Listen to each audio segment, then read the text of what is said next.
What is up, YouTube? This is going to be the Perfumer Byblis review video, whatever. We're going to be talking about her in full detail and how you can build her, her strengths, her weaknesses. Everything will be included. So if you do enjoy, drop a like, comment for the algorithm, subscribe if you haven't already. Let's jump right into it. All right, now, first of all, talking about the hero, she will be a Fire Soul Weaver that has a self-imprint of HP, and she's a Virgo. So she has the same stats as Green Sharon if you are thinking about checking how to build her, as she will not be added in Fribbles just yet. And looking over at her skills, her S2 is going to be her strongest, part of her kit, right? Her S2 has Lingering Fragrance, which basically grants 5% max HP and has built-in Reflect. So when an ally's health is 50% or less, so let's say enemy hits them, it procs Levy and Roans, which is going to be a full cleanse, dispels 2 debuffs from all allies, full cleanse, heal, barrier, okay, and it's going to be proportional to the caster's max health, and then you get the built-in reflect, right? So in a lot of ways, you can think about her almost like a soft anti-cleave, right? A very, very soft anti-cleave in some ways when there's a lot of upfront damage that'll be coming in that you can get value off the Byblis. Now, I do want to mention that Lavian Rose, in terms of her skill, is going to be a non-attack skill, so she will be susceptible to units like Green Celine and Fire Poultice and whatnot. So do please be mindful of that when you are, planning on picking her in an anti-cleave situation. As you can see in the combat demo that is given, Genesis Ross is going to use the S2 onto the DDR, collapsing him, and this will proc Lavian Rose. Full cleanse, as you can see right here, and there is the heal as well. And now the reflect will come out with 8%, so that is a total of 32 off 4 units, and you can see Genesis Ross is going to eat 20,509 damage back in return.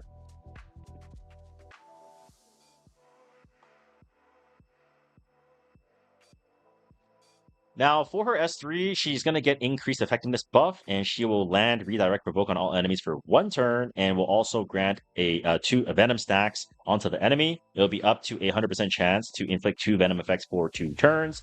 So as you can see, this skill animation go off, the S3 will land proccing, and this will do about 11 to 12k. So if you ask me, I want to mention that if you're a new player and you're thinking about who you should pull, you definitely are going to want to have this unit, most likely. First of all, she's limited. Second of all, you're going to have to fight against a collaboration hero called Freerin especially, and Freerin is very strong, and she basically can't take any upfront damage, and by having this venom stacking, you will be able to kind of pop the Byblis by breaking through the defensive magic of the passive in her kit. So definitely want to prioritize that. I do want to mention, but this is going to be very good for just fighting against units that are like Spirit Eye Celine, for example, right, where you need to do that fixed damage through whatever passes that they might have, or immortality or anything like that. And looking over at her S1, she is going to have a defense break, which goes up to 75% chance, and if you soul burn, it will trigger a dual attack from the ally with the highest attack. So in an extended match, if you have the souls generated, which usually you will have, around 10 to 15 souls after your first rotation from your entire team, then in that sense, you're going to be able to get the defense break, which is very, very helpful. Additionally, she does have a non-attack skill on her S2, as I mentioned earlier, as she will be susceptible to Celine and Poultice, but this S2 can also benefit from Bird's Eye View, right? If you're able to get this S2 proc in some certain setups, get the Soul Generation, Soul Burn S1, that could be the difference maker on whether you kill or not. So if they don't have that immunity, you can kind of play around that as well if you would like to. Now, talking about her artifact real quickly, it's going to be called Veritas. I don't know why it's not called Palladia, but whatever, man. Who cares? At the end of every 3 enemy turns, increases combat readiness by 20% and has a 100% chance to dispel 1 debuff. So the easiest way to think about this is like a Warhorn plus Wondrous Potion Vial combined together. If the 2 of those artifacts had sex together and like one of them just came inside their Zussi and had a child, it would be this artifact right here, okay? So it's basically a Warhorn plus a Wondrous Potion Vial combined together. I think it's going to be very strong. I think, unfortunately, you're going to have to probably bottle it if you don't get enough copies, as you do kind of want to have, the guaranteed debuff dispel. But overall, I think this is a very strong artifact, and we will be seeing it come into play almost immediately.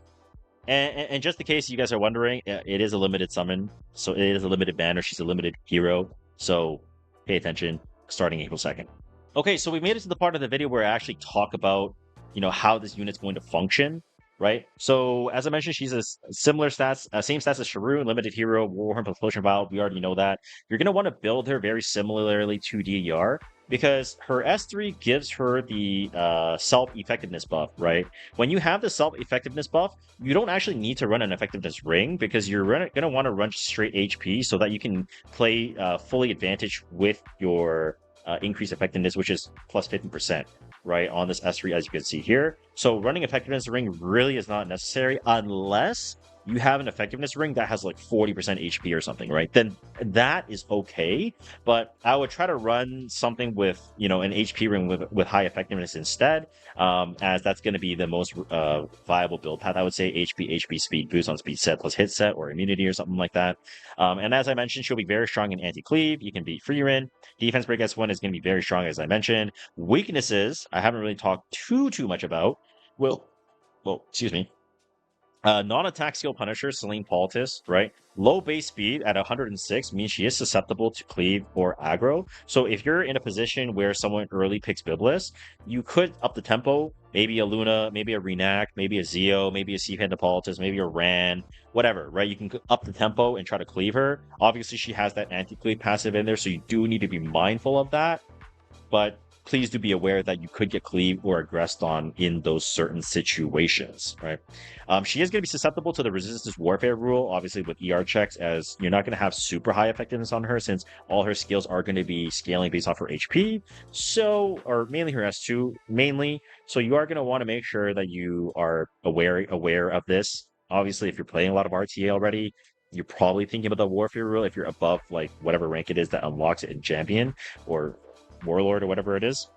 Schneel will be one of her direct counters. Cleansers in Design a Little Bit, Hand Guy, Infernalize and Acades, any cleansers, Laya, right? Any of those, characters that can cleanse the entire team. Because she doesn't have any actual seal, you could technically run cleanses versus her, but the cleansers in Dilibet, Hanga, and Acades are not going to function as well, just simply because of the fact that the Venom detonation is at the end of her turn.